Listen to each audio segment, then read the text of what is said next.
Hello everyone. आज के इस वीडियो में हम लोग कबीरदास जी के दोहे के बारे में जानेंगे और उसको पढ़ेंगे। उन्होंने बहुत सारी दोहे की रचना की है, जिसमें से जो मुख्य मुख्य दोहे हैं उसको यहाँ पे वर्णित किया गया है, जिसको हम लोग पढ़ करके समझेंगे। और ये जो दोहे हैं कबीरदास जी के, उसकी रचना स्वयं कबीरदास जी ने ही किया है। इस दोहे की रचना स्वयं कबीरदास जी ने ही किया है। देखिए यहाँ पे लिखा भी है कि मध्ययुगीन संतों में कबीर का स्थान सर्वाधिक महत्वपूर्ण है।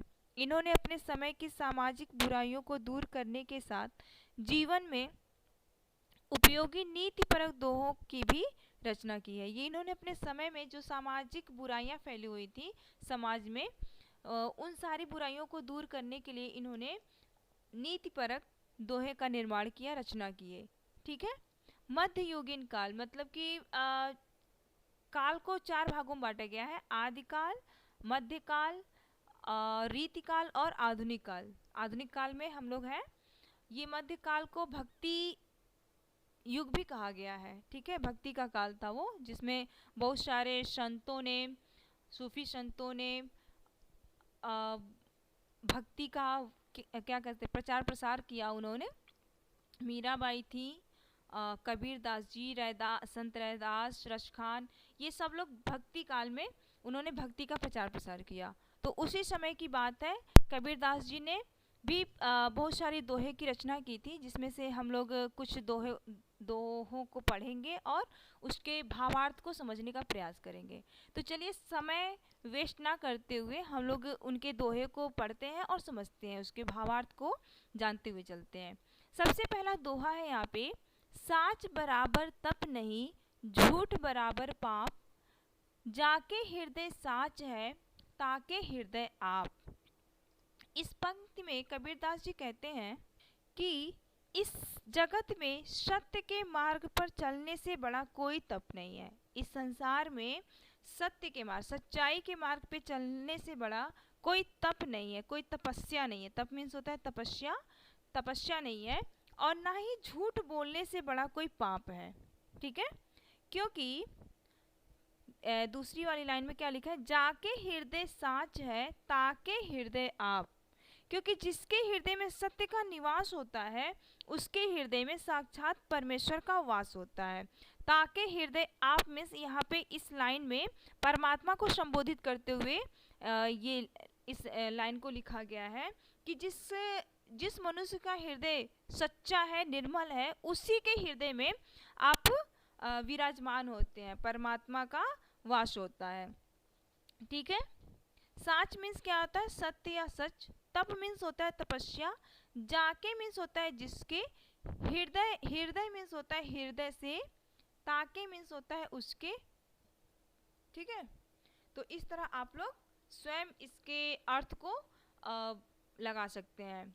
जब आपको वर्ड मीनिंग याद रहेगा तो आप लोग उसका एक्सप्लेनेशन भी कर सकते हैं, उसके भावार्थ को समझ सकते हैं और अपनी भाषा में उसका प्रयोग करके लिख या बोल सकते हैं। ठीक है।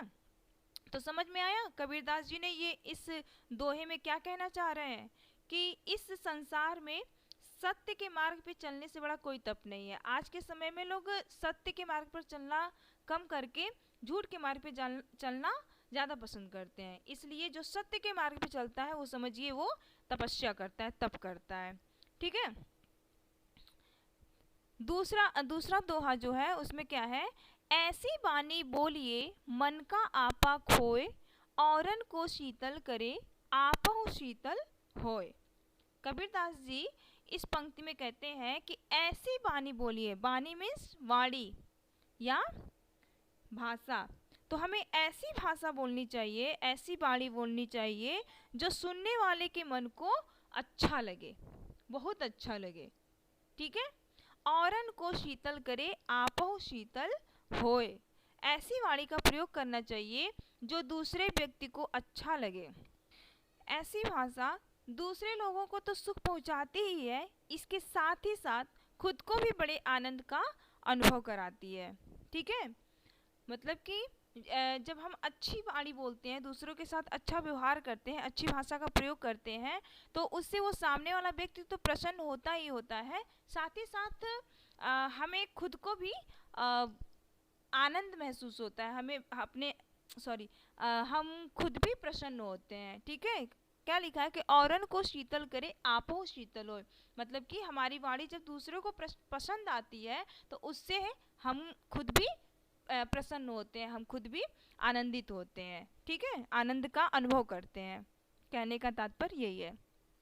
तीसरा दोहा देखिए क्या लिखा हुआ है, बड़ा हुआ तो क्या हुआ जैसे पेड़ खजूर, पंछी को छाया नहीं फल लागे अति दूर। सॉरी, पंथी को छाया नहीं, सॉरी, पंथी को छाया नहीं फल लागे अति दूर। पंथी में होता है जो राहगीर होते हैं। ठीक है, पथिक, रास्ते पर चलने वाले। और लागे मीन्स होता है लगे। इस दोहे में कबीरदास जी कहते हैं कि खजूर का पेड़ बेशक बहुत बड़ा होता है, आप देखते होंगे खजूर का पेड़ कितना बड़ा होता है, कितना ऊंचाई पे रहता है, कितना लंबा रहता है, लेकिन ना तो वो किसी को छाया देता है और ना, और फल भी बहुत दूर पे लगता है, बहुत ऊंचाई पे लगता है। किसी ने खजूर का पेड़ देखा होगा तो वो समझ सकते हैं। इसी तरह अगर आप किसी का भला नहीं कर पा रहे तो ऐसे बड़े होने से भी कोई फायदा नहीं है। ओके, कहने का तात्पर्य यही है कि अगर हमारे हमसे अगर किसी का कोई भला ना हो पाए तो हमारे मनुष्य होने का कोई मतलब नहीं है। कि अगर हम किसी के काम ना आ सके, किसी का भला ना कर सके, तो हम बड़े होते जाए उसका कोई अर्थ नहीं है। तो इसलिए अपने जीवन में हमें क्या करना चाहिए, दूसरों का भला करना चाहिए, दूसरों के लिए हमेशा अच्छा करना चाहिए, तभी हमारे होने का कोई अर्थ निकलता है। तो कबीरदास जी के कहने का यही तात्पर्य है कि जिस प्रकार खजूर का पेड़ ऐसा होता है कि इतना बड़ा होता है कि न तो कोई उसके पास खड़ा होकर के छाया ले सकता है, और अगर फल भी पाना हो तो बहुत ऊंचाई पे चढ़ करके हम उसको प्राप्त कर सकते हैं।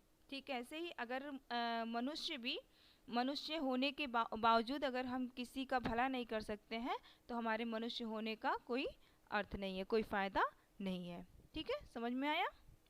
नेक्स्ट पे चलते हैं। नेक्स्ट क्या है, करता था सो क्यों किया, अब कर क्यों पछताए, बोया पेड़ बबूल का तो आम कहाँ से खाए। दोहे की लाइनों पे हमें एकदम डीपली हमें थिंकिंग करना चाहिए, सोचना चाहिए कि वो लाइन क्या कहना चाह रही है, क्योंकि हर एक दोहे का अर्थ जो है वो हमारे जीवन से संबंधित है, हमसे संबंधित है। ठीक है, तो इन दोहों को पढ़ करके इसके भावार्थ को समझ करके हमें इन सारी चीज़ों को अपने जीवन में उतारने का प्रयास करना चाहिए। ठीक है, इस पंक्ति में कबीरदास जी समझाते हुए कहते हैं कि जब तुम बुरे कार्यों को कर रहे थे, ठीक है, और संत बार बार तुमको समझा रहे थे तब नहीं समझा, ठीक है, तो अब तुम्हें पछताने से क्या फायदा, अब तुम क्यों पछता रहे हो।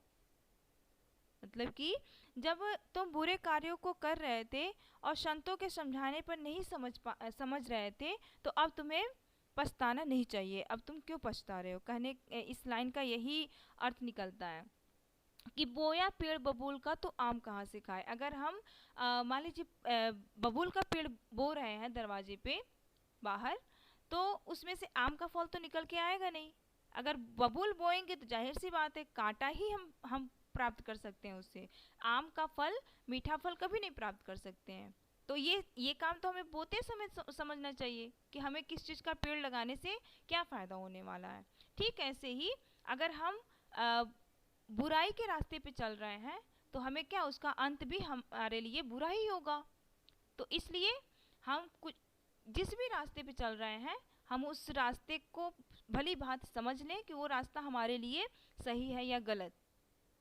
पहले से कोई भी काम करने से पहले हमें सोच समझ लेना चाहिए, विचार कर लेना चाहिए, तब जा कर के उस काम को करना चाहिए। अगर बिना सोचे समझे हम कोई भी निर्णय ले लेते हैं तो बाद में हमें क्या होता है, पछताना पड़ता है। तो वही कबीरदास जी कह रहे हैं कि समय निकल जाने के बाद, अवसर बीत जाने के बाद पछताने से कोई फायदा नहीं होता है, इसलिए समय पर हमें सचेत हो जाना चाहिए। नेक्स्ट दोहा जो है उस पर हम लोग ध्यान देंगे। जहाँ दया तहाँ धर्म है, जहाँ लोभ तहाँ पाप, जहाँ क्रोध तहाँ काल है, जहाँ क्षमा तहाँ आप। कबीरदास जी हमें समझाते हुए कहते हैं कि जहाँ दया है, ठीक है, जहाँ दया है वहाँ पर ही धर्म है। जहाँ दया तहाँ धर्म, जहाँ पे मनुष्य के अंदर दयालुता है वहीं पर क्या है, धर्म है। जो धर्म का पालन करता है वहीं पर धर्म होता है। और जिस स्थान पर लोभ है, लालच है, वहाँ पर पाप है। यानी कि जहाँ हम लोभ या लालच करते हैं वहाँ पर पाप अपने आप आ जाता है। जहाँ क्रोध है, जहाँ पर क्रोध है वहाँ पर काल अवश्य ही आता है, वहाँ पर अवश्य ही मृत्यु या विनाश होना निश्चित है। ठीक है। उसके बाद नेक्स्ट है जहाँ क्षमा तहाँ आप। क्षमा मीन्स क्या होता है, माफी देना, माफ करना।